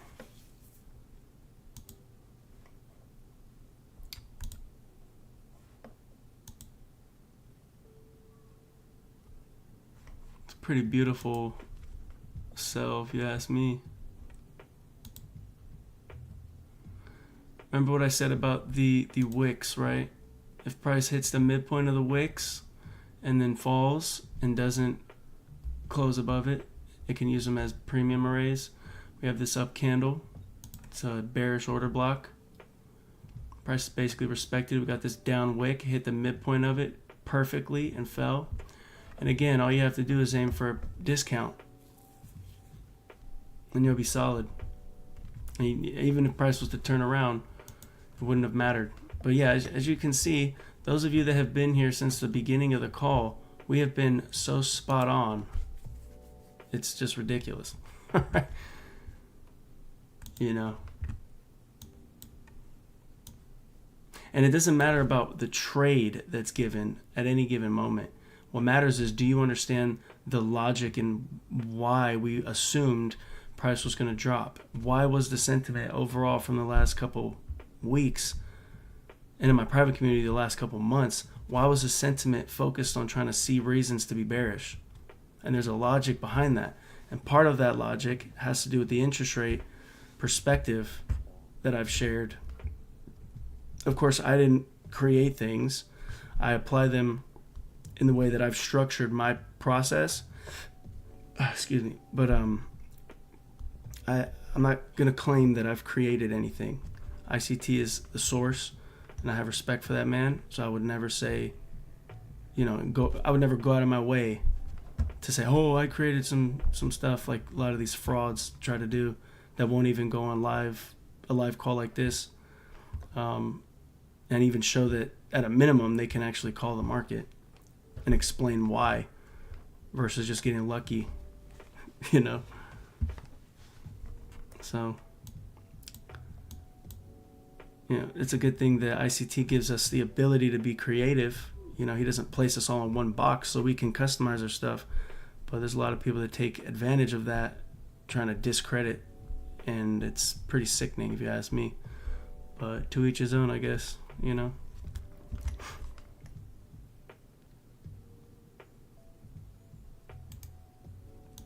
Appreciate you, Trey. I hope everything's been well, brother. It's been a minute. Hope life's been treating you well.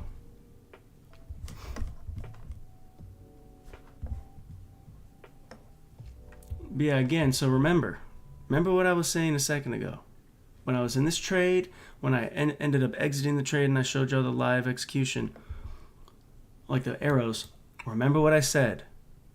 Ask yourself, is everything I have been looking for continuing to remain true? Have PD arrays been respected or broken to the upside? Are they being respected? We pointed out this order block, and said if it smashes through those, the whole idea would then be invalid. We wouldn't be looking for shorts anymore. What happened, right? Price has respected it. It didn't even take my entry originally. It didn't even take it into drawdown. But I have set limits. We're still in a CPI week, so I have set rules. I don't go outside of those rules unless it's super obvious that I can do so. And that, of course, comes with experience. And I, adjust sometimes and can bend the rules when I feel necessary. But as a new trader trying to figure out your process, you don't want to break your rules. You want to have set rules that you follow.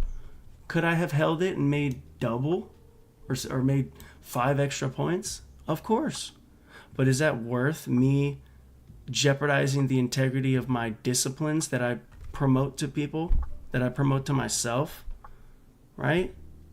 Like, is it worth that? That's a huge price to pay for myself, at least from my perspective, because that's what leads you down the road of getting destructive and making mistakes that you don't need to make because of a lack of discipline. In the trenches like we are right now, in the midst of engaging with the market and doing analysis, this is where it counts. Even if you're not taking an entry, taking a demo entry, 1 or 2 a day, and keeping it at that, or taking your demo account and taking demo trades once or twice a day with specific risk rules, following that process, not trying to be unrealistic. These are the things that help you, and you need to realize. This is what I tell my private community students and some people that I do one-on-ones with all the time.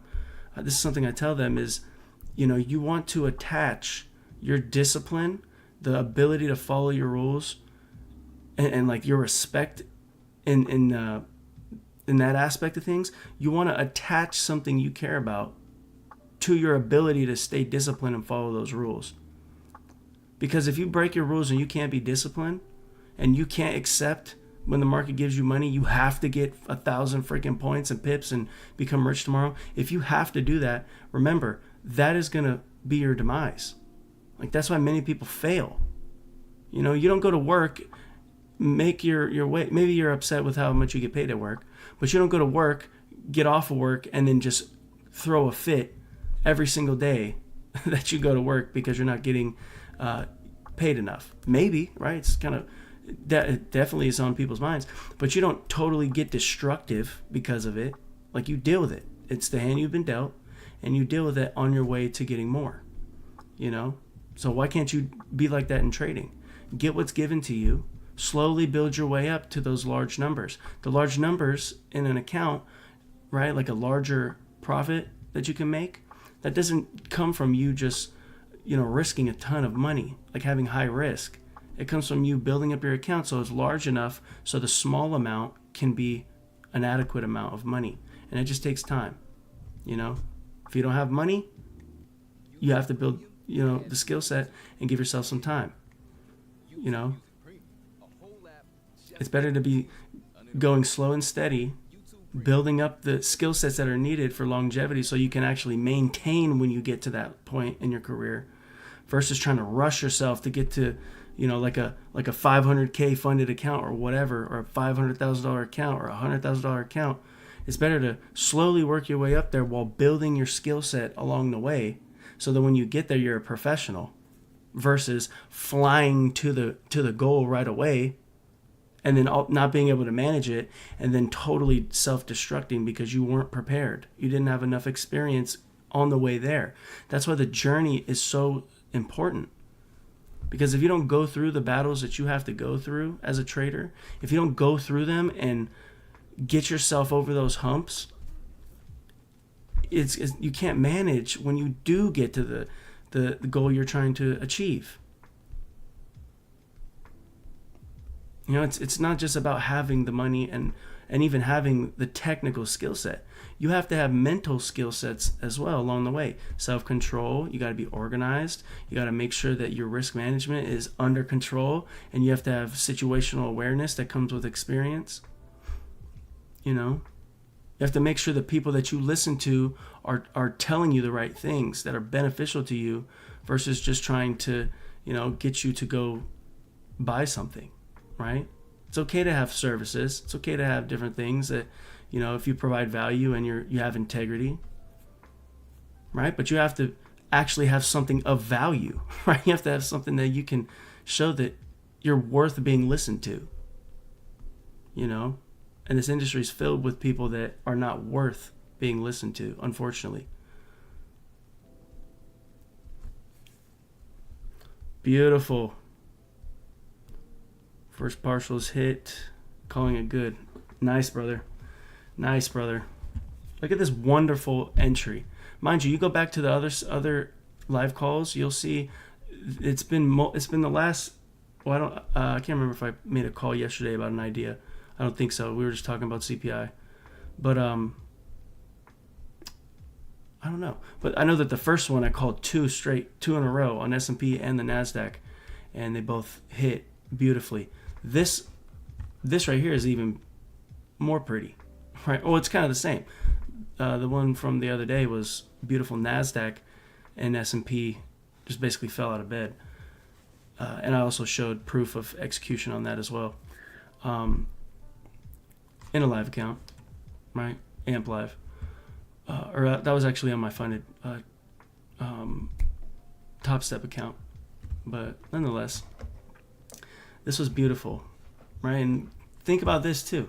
You could have also, right, if you missed this opportunity that we ended up taking, and then I closed below this low, you could have taken, right? This is a run on stops here, right? This is a run on stops. Price broke through with an aggressive sell-off. That's a shift in market structure. The first fair value gap is right here. You could have taken this, put your stop above this high, and then targeted the full fair value gap, or just 5 points, right? So there's a continuation variation right there of the YouTube model, right? Or if you didn't take a trade at all, and because things didn't line up, so be it. Here's the YouTube model even more clear. Run on stops, respected the wick of the midpoint wick as well in this order block, and the I think it's a 5 minute order block. Sorry about that train. Hope it's not too loud.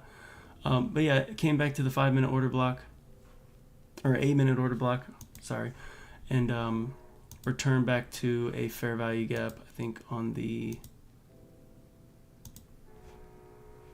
where is it at? Where was that where was the fair value gap at? I just seen it a second ago.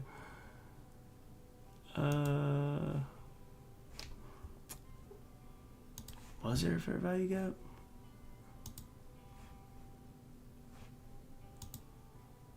Oh, if you look at this here, this is an implied fair value gap. The wick here, and then this overlapping wick. You take the midpoint of this wick, you take the midpoint of this wick, and that gives you a little range. And that's ICT's implied fair value gap concept.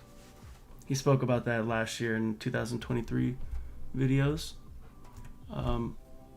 But yeah, whenever you see like a wick like this, overlapping wicks, and you have a clear direction, you just take the midpoint of it and you outline that little range, and you could see how that was respected.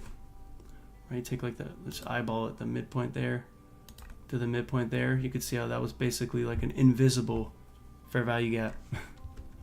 Hence the implied fair value gap name. Yeah, you could have, like I said, taken this. Could have taken this entry here, right? Run on stops, shifted market structure down below, came back into the fair value gap. This is also institutional order flow entry drill, right? So you could start to see how things overlap in terms of models, and our bias overall for like the third straight time on YouTube has been completely on point. So yeah. So I hope those of you that have been coming to my lives the last couple days, or last 2 weeks, I hope you guys have been getting value. If you think there's anything that I could personally improve on in terms of presentation about this stuff, I'd be happy to hear any of your criticisms or advice. I always got my ear to the people that support me, because I'm on YouTube, I'm on social media literally just to provide value to you guys, because I was just doing things off the internet, right? Keeping things completely private to myself. But I've gotten a lot of feedback from people that I've helped. I've seen a lot of amazing things that helps me basically relive the moments when I didn't have any clarity.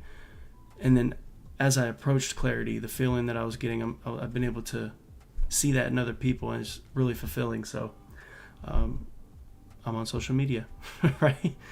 So I hope you guys get value from these. And if you guys have any concerns, questions, anything that frustrates you, even if you just need to talk to somebody about things that are happening in your trading, I'm more than happy to, give you an ear and hear you out, and maybe give advice when I can. I'm not perfect. No one's perfect. I don't have all the answers. I have a lot of answers, right? But I'm always here to support those that are here helping, or that are here supporting what we got going on in these communities that I have. So on that note, I appreciate y'all. So thank you, right? And look at this beautiful price delivery here. It's absolutely wonderful. And again, we've been aiming for the previous week's low. This is the AM session low. So if I haven't given this out before, I'm going to give it right now.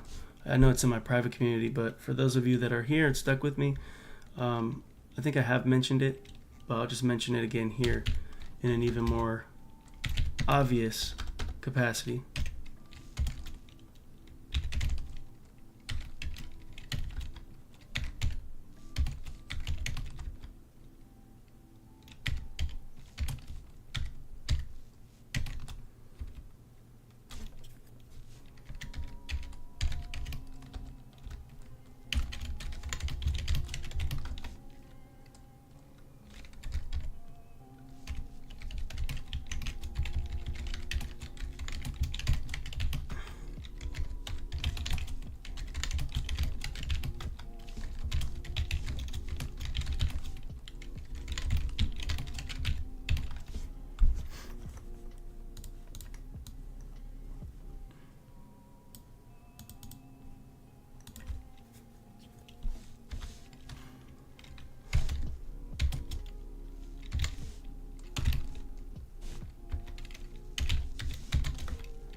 So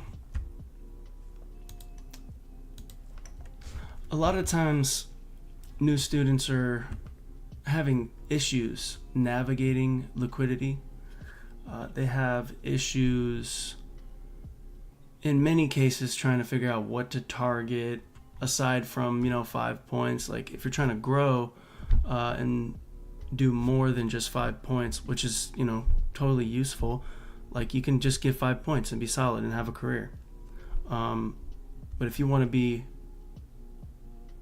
trying to become more advanced, or if you want to just have more clarity as far as what price seeks in terms of liquidity, these are good considerations to start studying, right? Go study them on a daily basis, right? And mind you, since there's always going to be a previous month's high and low, previous week's high and low, previous day high and low, London's high, London's low, since there's always going to be these things here on the chart every single day, every week, and every single month and year, you will always have a setup. You'll always have some type of liquidity to target using your model. Okay, so price is going to reach for one of these things. And then in terms of bias, right, coming up with a bias, trying to figure out like a simple way to try to figure out what price could potentially be doing. Well, the one thing that it could be potentially doing is attacking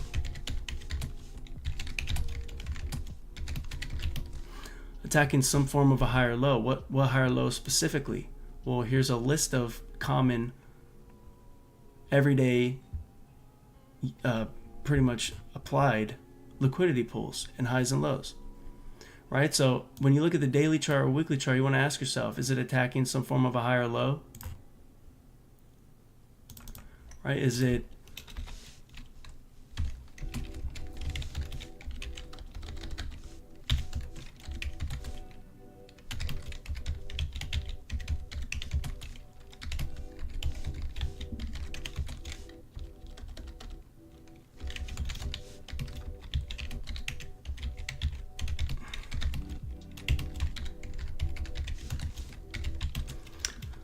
attacking some form of a higher low, which is mentioned here? Is it creating, rebalancing, or retrading to an imbalance or a different PD array like an order block or something on the higher time frame?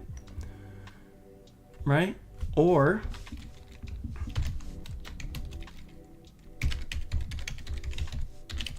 Or is price just consolidating? Okay? If you go to the higher time frame and the first thing you ask yourself is, what is the answer to one of these three questions?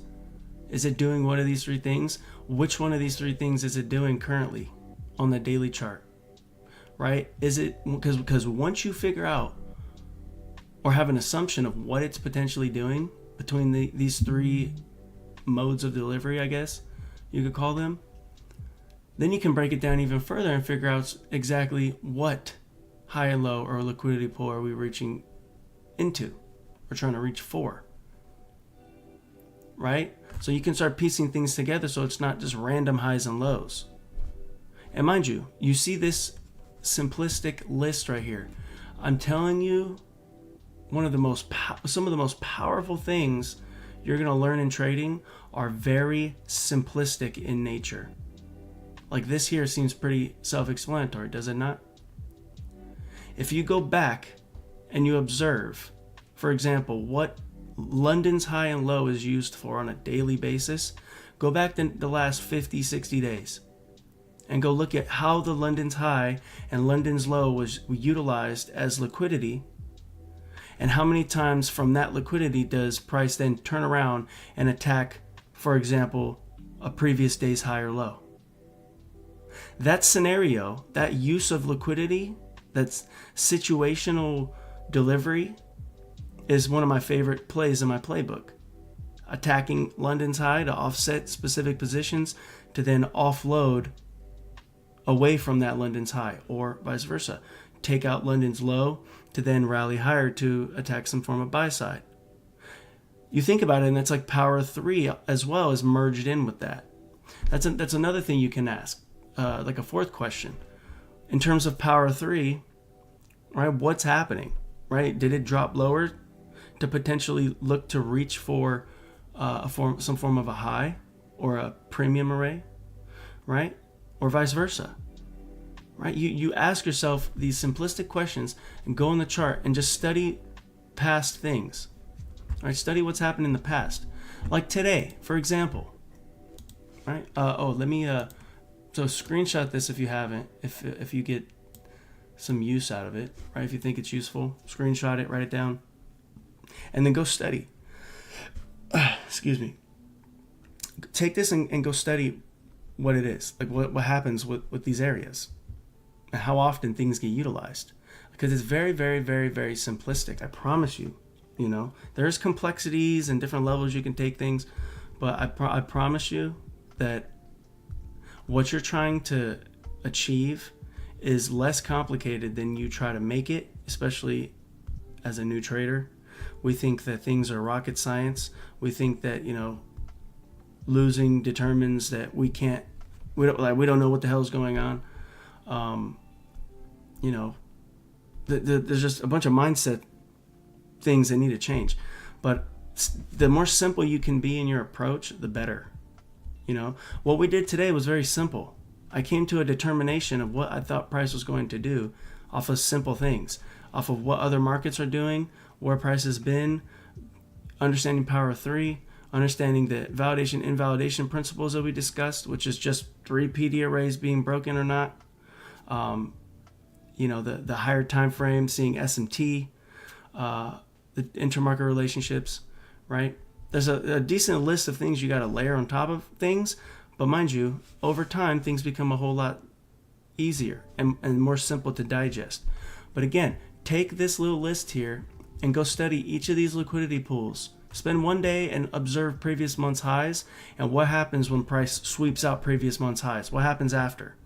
Same thing with previous week's lows and previous week's highs. Same thing with previous days highs and previous days lows. Same thing with London's highs, London lows. Then start mixing them together. So I start seeing how London's high and low and London's high and or low, how that gets used when price accelerates away from one of those levels. And what does it reach for?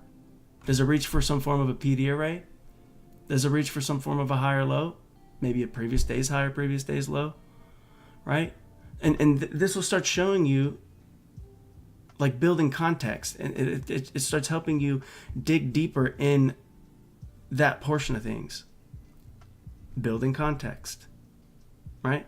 Which then helps you observe bias, because that's what bias is. What direction is price going to go and why? Well, understanding how price navigates liquidity and the simplicity behind all it does is one of these three things, right? And where did I get this information? I got it directly from ICT's mouth. I just made it sure that because I figured this was important, that I didn't let it go over my head, and that I went and did exactly what I'm telling you guys to do, which most people aren't going to do, which most people haven't done. Like, they haven't even seen this, right? They haven't even thought of this. Like, let me figure out these important liquidity pools. I can't remember exactly how I discovered this, but I've been preaching this. I think it was actually from a YouTube video I saw on ICT's channel. I forgot exactly which one it was, but it had to do with like him explaining weekly ranges and significant swing points. And he talks about like how, like it's the video where he's like, when you're watching the video, he has like a bunch of red and blue lines and like different colored lines showcasing different colors for different time frames. And that sparked my interest to go in and start digging for the liquidity pools that he mentions all the time. Every time he mentions one that's important, I would write it down. I would write it down. Then I eventually got a list. And that list helps me navigate current price delivery and specific liquidity pools that are present. And I don't see things as random anymore. I don't see things as, oh, well, there's equal highs over there. That's just a random equal high. No, those equal highs are sometimes previous day's high, previous day's low, or any of the stuff that's listed here. Right? And depending on what's occurred, depending on power of three dynamics, depending on the news, depending on intermarket relationships, depending on, what I believe the higher time frame's doing in terms of one of these three questions, I come to a determination as far as how it's going to be used. Coupling this stuff together, right? And it may seem complicated. I hope it doesn't seem complicated, but you layer things on top of each other. You do this process enough, and you'll become very proficient at it. This is what I share a lot of times in my private community, is this whole process. And I'm trying to share more with the supporters I have on YouTube, because I really appreciate you guys spending time with me. And if you guys are still on this call right now, like, I seriously appreciate you, because you're investing in not only, my ability to try to help you and showcase something I feel is important, but you're also investing in yourself, because I'm sincerely trying to help. Right? Like, I'm not here just blowing hot air. Like, everything that I do on the internet has to do with having a particular person or group of people in mind. Sometimes it's people that are stressing out over things in trading, how they should manage the stuff. Sometimes I'm aiming at more advanced type of traders that maybe, I can provide value to. Whoever it would be that could potentially use the information, I'm literally here to help and provide value for you. Because the community at large, the ICT community, provided me with so much help. And then not only that, but the charter students that have been like brothers to me. It's just amazing.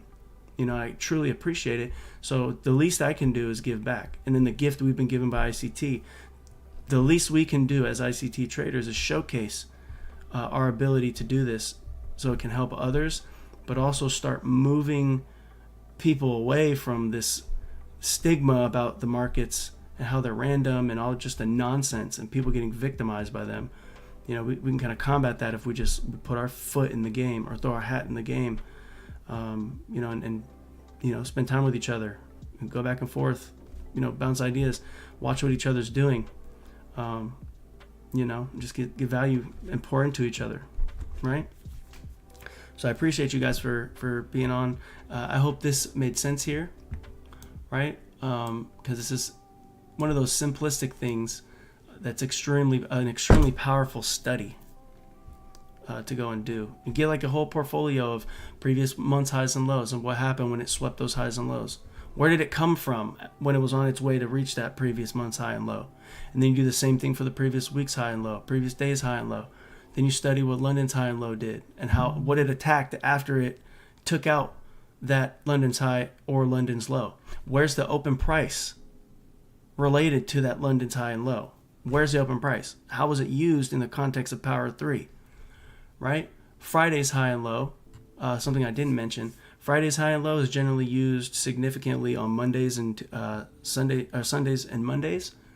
So previous Friday's high and low generally is used as liquidity, right? Near-term liquidity for the start of a new week, because that's where stops are at from the previous week.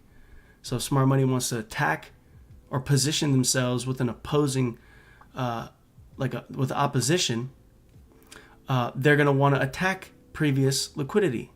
And previous liquidity, when the week opens, is literally on last Friday, because that's where the most recent previous liquidity is at, right?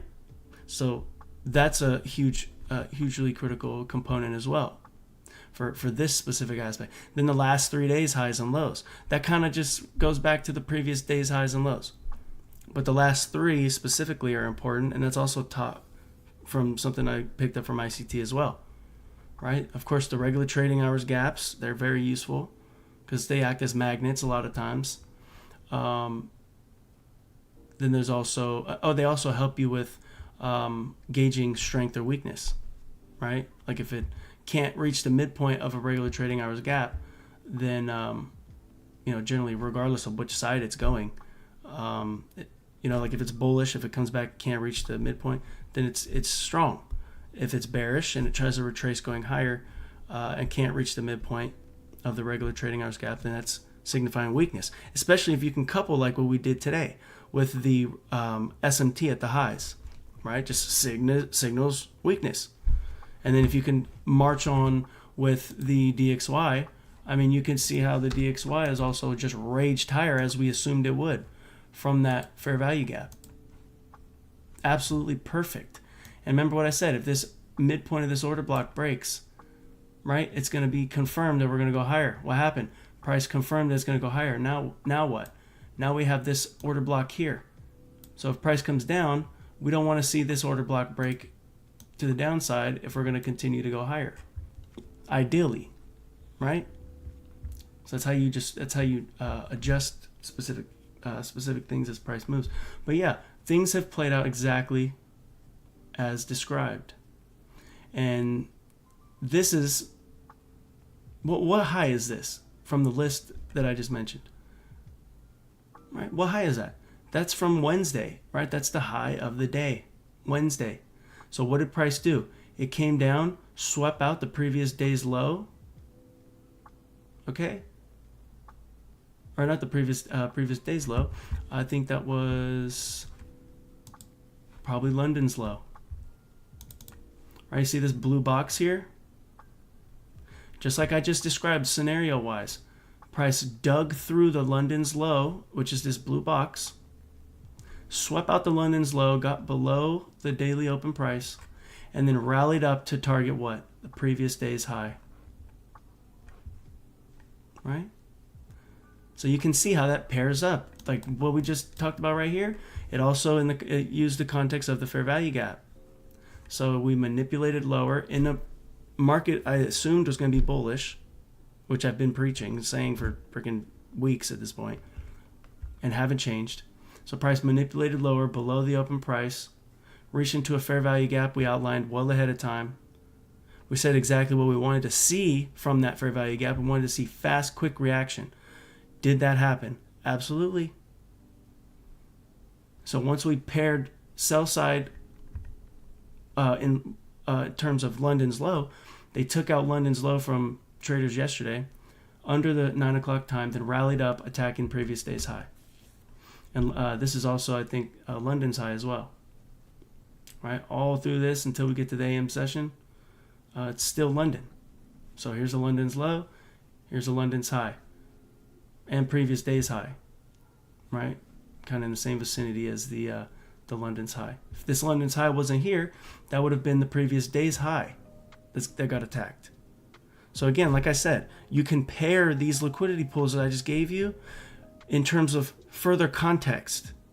One liquidity pool can be used as offsetting or repositioning for smart money with the opposing trade, like sell side being paired with smart money buy side, below the open price for power 3 to then attack opposing liquidity or PD arrays to offset their positions.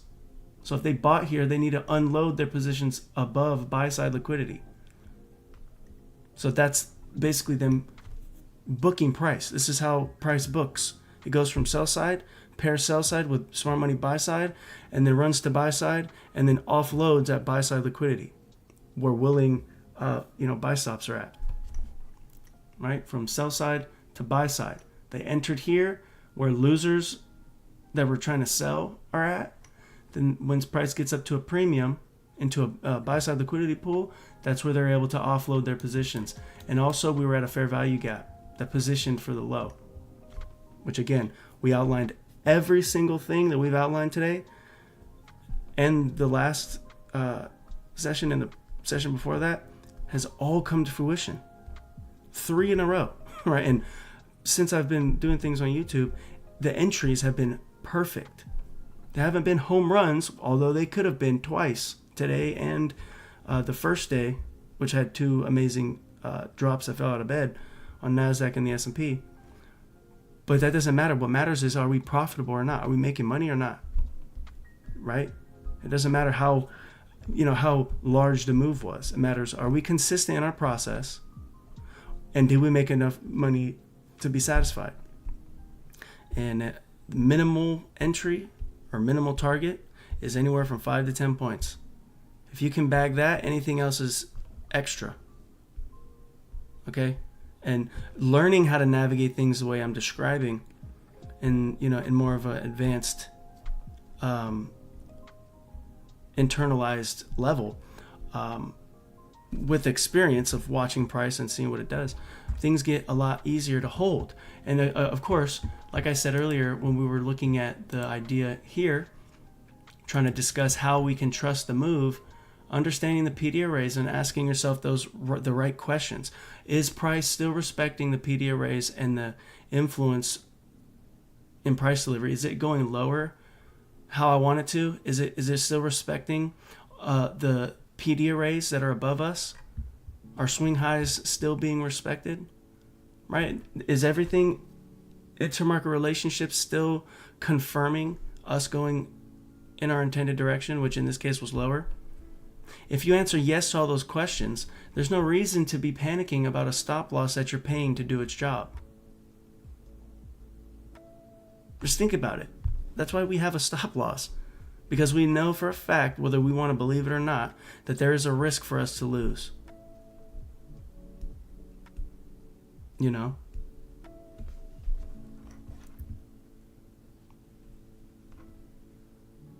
Oh. I wonder what happened. Uh-oh.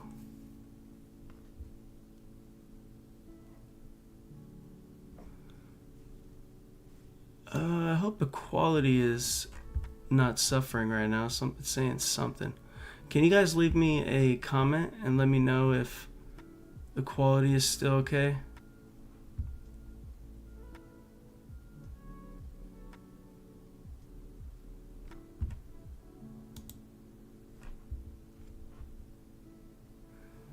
Saying the stream health is not doing too good. Definitely leave me a comment if you can. Let me know if things are looking okay. Things might be falling apart. Stupid thing. Oh man.